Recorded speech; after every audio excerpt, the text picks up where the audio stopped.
नमस्कार भाई सभी को। मैं राजस्थान की आज आपको एक कथा सुना रही हूँ। और कथा क्या, हकीकत आप लोगों को मैं बता रही हूँ। ये हकीकत की कहानी है और ये आज की नहीं है, हजारों बरस पुरानी ये कहानी है और सच्ची एक घटना है। और जिसमें महाभारत में कुंती पुत्र ने भी वहाँ अज्ञात काटा था और उस जगह का नाम है विराट नगर। विराट नगर पड़ता है जयपुर जिले में और बिल्कुल पहाड़ियों को बीच में बचा हुआ वो गांव है। उस गांव का जो राजा था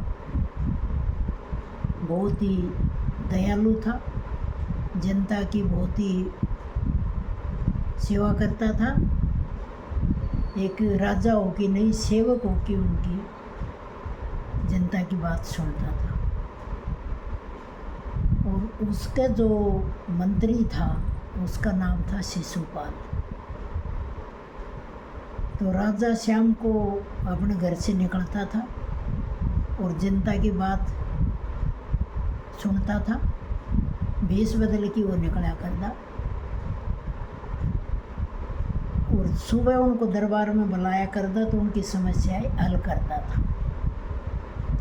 एक दिन वो चलते चलते बहुत दूर तक चले गए। वापसी लौटे तो बहुत अंधेरा हो गया। उसने शिशुपाल से कही, भाई जल्दी चलो, बहुत अंधेरा हो गया है, राज्य भी अभी दूर है। तो रास्ता में एक नाग और नागण बैठे हुए थे। तो नागण मर गई थी। तो घोड़ा उसको देख कर आगे घोड़ा नहीं चला तो उन्होंने खूब घोड़े को साटा भी मारा पर घोड़ा नहीं चला। दोनों घोड़ा, शिशुपाल का भी महाराज जी का भी घोड़ा वहीं रुक गया। तो उतर के देखा तो भाई ये सांप मरे पड़े हुए हैं। उसके पास मणि रखी हुई थी, मणि चमक रही थी, रोशनी बहुत जोरदार हो रही थी। तो राजा ने कही, भाई हमारे नगरी में ये घोर पाप किसने किया जो सांप को इस तरीके से कुचल दिया। तो ये तो बहुत बुरी बात है। तो शिशुपाल इस टाइम था, कद राजा अपना प्राण किसी दूसरे प्राणी में डाले और राजा के शरीर में मैं अपना प्राण डालूं, तो इसलिए मैं राजा का राज करूं। तो अब उसने मतलब क्या करा, राजा को कह दिया, महाराज आपको तो विधि आती है और इसमें आप प्राण डालें, इसको जीवित करें। तो राजा ने कही, भाई नहीं, एक जानवर के लिए इस तरीके से अपनी विद्या को उपयोग में लेना अच्छी बात नहीं है। इंसान के लिए करें तो और भी बात है, बाकी ऐसे होने। फिर उसने कही, नहीं महाराज ये भी पुण्य का काम है। उसने सोची, भाई सही है ये बात भी, ये भी एक जीव ही है।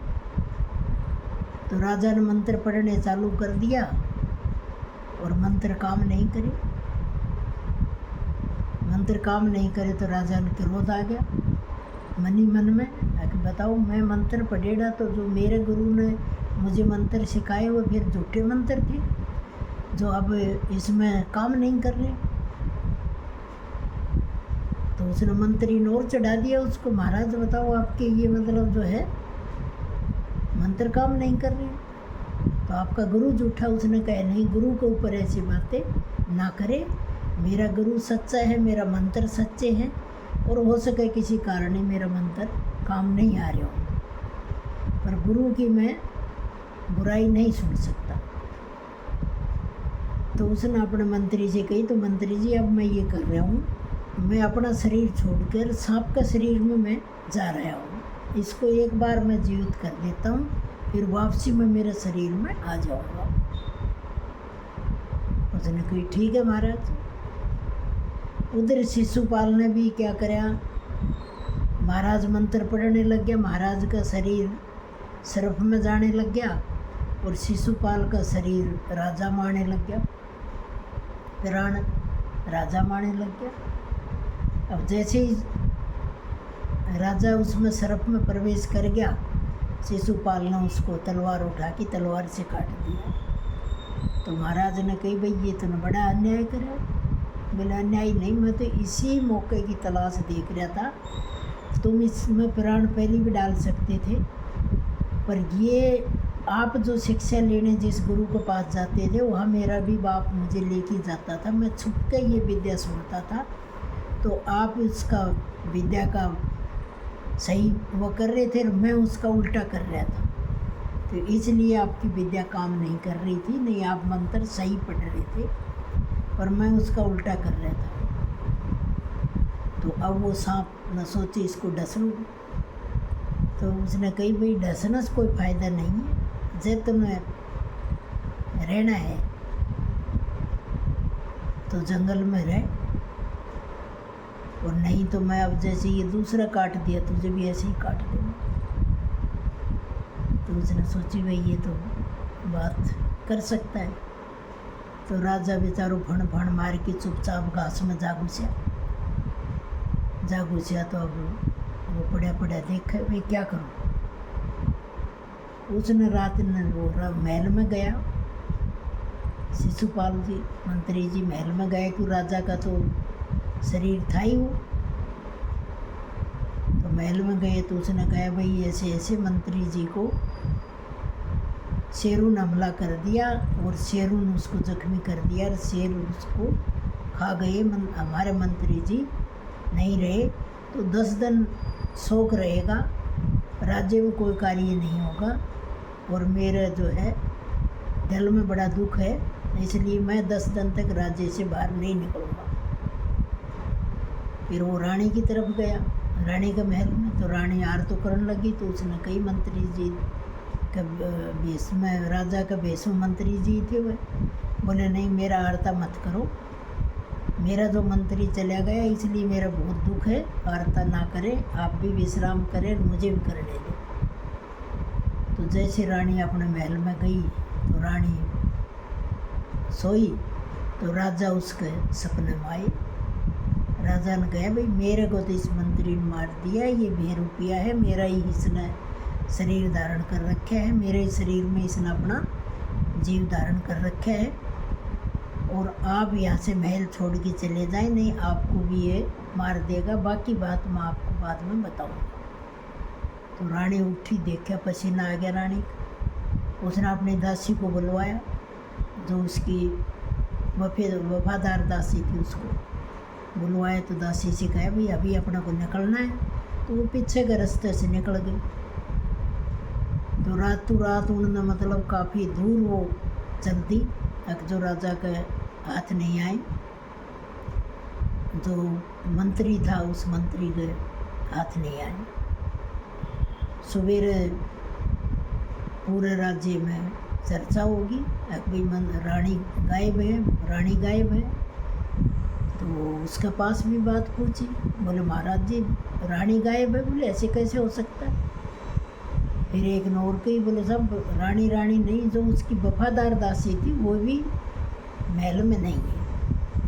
बोले जाओ ढूंढो, और नहीं ढूंढ के लाए तो आप लोगों की खैरियत नहीं है, मैं सबका सिर धड़ से अलग कर दूँगा। तो सारे घूम लिए, उनको रानी नहीं मिली। तो अब रानी घूमती बहुत आगे चली गई, आदिवासी आदमियों में चली गई। तो आदिवासी आदमियों ने उनको घेर लिया, देखा ये तो आदिवासी आदमी है। तो आदिवासी आदमियों ने कही, भाई आज तो हमारे को बहुत आदमियों का बहुत अच्छा मांस मिलेगा खाने के लिए, तो इनको खिलाओ पिलाओ, सारे नाचो गाओ, और सुबह इसको माता की भेंट चढ़ाएंगे। तो रानी दासी बड़ी दुखी थी, भाई ये तो बहुत हमारे साथ वो होया, अब इनको बताएं दिए हमारी मानने भी नहीं है। तो अब उसने सोचा कि क्या करूं, पर कर भी क्या सकती थी। पर जैसे ही उनको तैयारी करी, भाई इनको जो है दासी रानी को नुला धुला के न बैठा दिया पूजा पाठ के लिए तैयार। अब रानी भगवान को याद करें, हे भगवान आप ही हमें बचा सकते हो, नहीं हमें कोई नहीं बचा सकता। इतनी देर में एक बाज आया चमकता होया, जैसे ही वो उसके तीर मारने की उसने करी, अगर भाई तीर मारूंगा तीर से इनको ख़त्म कर देंगे रानी को और दासी को। इतनी देर में बाज आया, बाज ने झट दे झपट्टा मारा और दोनों को अपना पंजुम गाल के न उठा ले गया। तो बिल्कुल समुद्रों के बीच में एक टापू था, टापू पर ले जाई छोड़ दिया। तो अब वो बाज भी अपनी माँ को पुकारे, आज मेरे को बहुत अच्छा मांस मिला है, आप आए। तो उसकी माँ भी नहीं थी वहाँ। अब वो माँ को ढूंढने चले गया, उधर से नाव आ गई तो पानी वाली जहाज आ गई। तो उन्होंने दासी ने और रानियों ने ऐसे जहाज में पल्ला कराया, अब भाई हमारा ये पल्ला दिख जाए इनको तो हमें यहाँ से बचा ली। तो उन्होंने जहाज वालों ने कुदरती उनका पल्ला दिखा, अब टापू के बीच में कौन है, तो उन्होंने छोटी नाव उतार के और उनको जहाज में बैठा के और समुद्र के किनारे ले आके उनको छोड़ दिया।